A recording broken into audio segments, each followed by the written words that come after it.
It's 5:45 p.m., which means it's time for BCTV's weekly media roundup, 545 Live. I'm Abby Sherlock. And I'm Roland Boyden. On deck tonight, updates from the meeting on pot legalization in Brattleboro, news about the completion of the I91 Bridge, and updates on the police fire move for the Select Board. All that and more in just 15 minutes, so stick with us.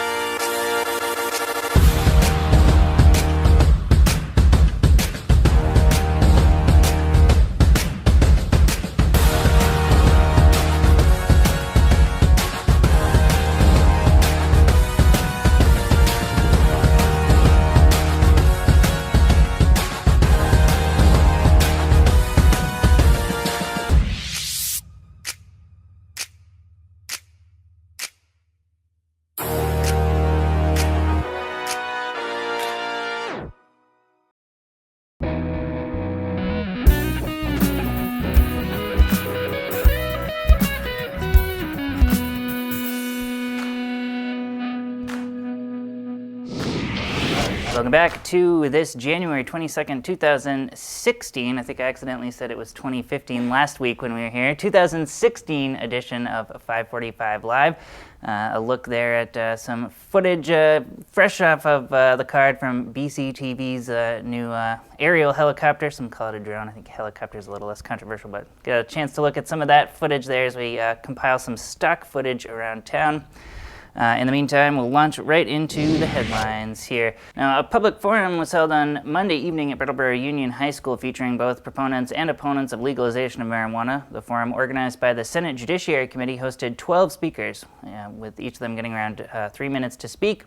Now, according to Senator Dick Sears, the issue of legalization is not new news. He says he's been having hearings since 2001, with the drug slowly becoming decriminalized over the past 15 years. Now, any proposal for more legalization would align with Governor Shumlin's state of the state, keeping marijuana away from minors, but making sure to tax it.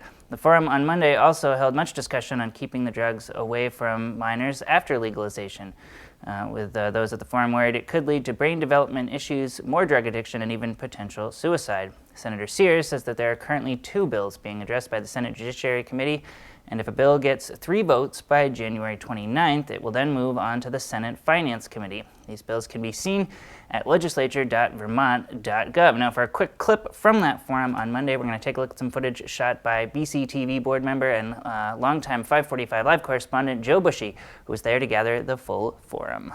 We're hoping to hear from Vermonters on their views on the possible legalization and regulation of marijuana. This committee and the General Assembly as a whole has been examining the legal treatment of marijuana for some time. And as the committee continues to work on the process, we plan to continue to take testimony.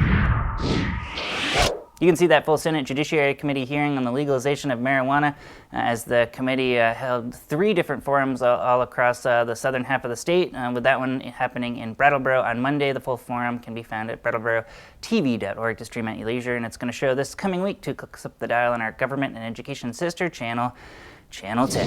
The Brattleboro Select Board endorsed the police department move in a 4-1 vote in a meeting on Tuesday, meaning that the issue will now go to town meeting representatives to vote. The police department is in need of renovations, citing mold on the walls and more space for vehicles at the fire station.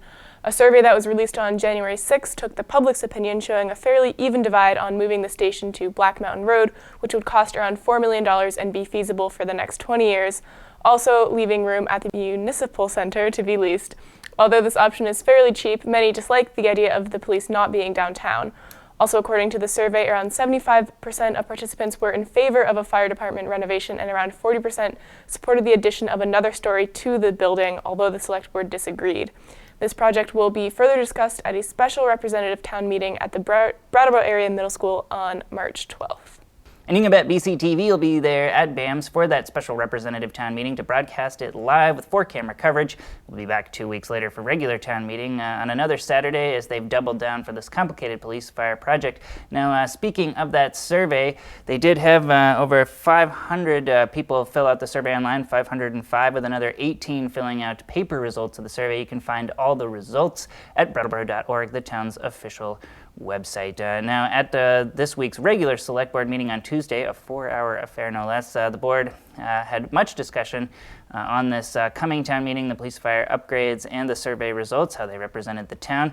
For more, hardworking BCTV correspondent James Van Sleepen has gone through the meeting to pull out these highlights. Our goal was to gather public input in a more inclusive way than we had been able to do through convening meetings.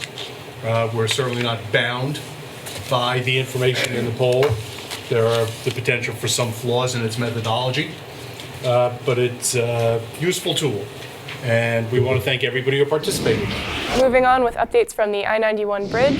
Officials are saying that the $60 million I91 Bridge will be potentially finished by the end of 2016, although the project was first slated to be finished at the end of 2015, the date has now been extended.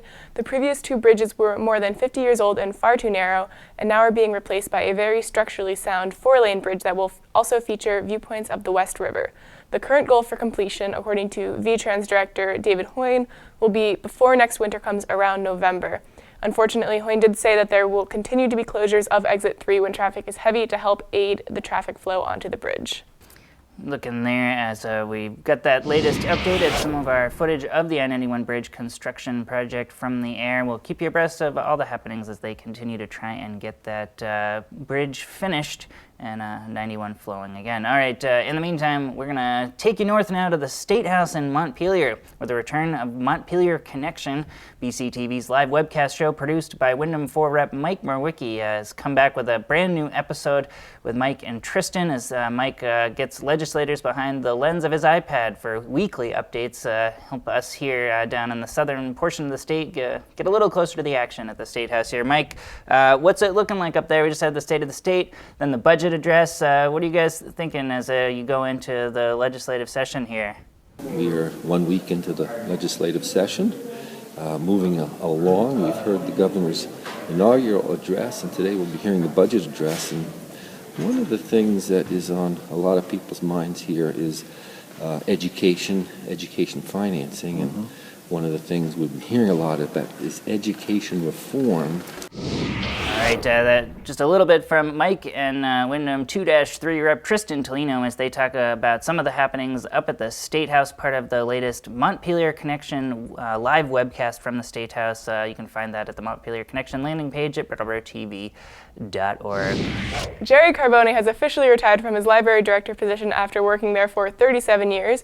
During his nearly 40-year reign, he turned Brooks Memorial into the biggest library in southern Vermont, as well as moving it into the digital age by adding ebooks and electronic databases. Carbone is being replaced by Star Latronica, hailing from upstate New York with more than 20 years of experience under her belt. Previously working as a consultant for the 4-county library system in Vestal, New York, Latronica says she's looking forward to putting her efforts into one community as opposed to 4. Now, at a special retirement party hosted at Brooks Memorial Library at the end of the year, BCTV producer Maria Dominguez was there to gather some thoughts on Jerry's tenure. Very humbled and overwhelmed by the outpouring, and it's a transition, and I've had a great run here at the library for the past 37 years. And Star Latronica will be the new library director. She'll be taking over on January 19th. And great times are ahead for Brattleboro and the Brattleboro Library.